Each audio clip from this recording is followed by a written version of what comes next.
আমরা জানি যে কিয়ামতের মাঠে আরশের ছায়া ছাড়া আর কোনো ছায়া থাকবে না।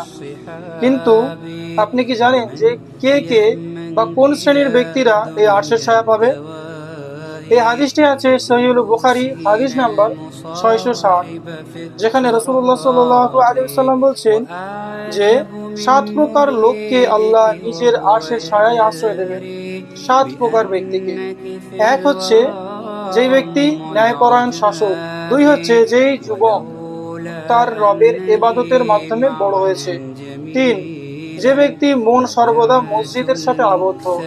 4, যেই 2 ব্যক্তি আল্লাহর উদ্দেশ্যেই পরস্পরকে ভালোবাসে আর আল্লাহর উদ্দেশ্যেই মিলিত হয় এবং আল্লাহর উদ্দেশ্যেই বিচ্ছিন্ন হয়।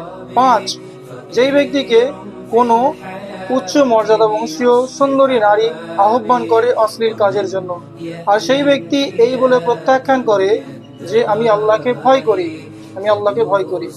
6, যে ব্যক্তি এমন গোপন ভাবে দান করে যে তার ডান হাতের এ কাজ বাম হাত জানতে পারে না।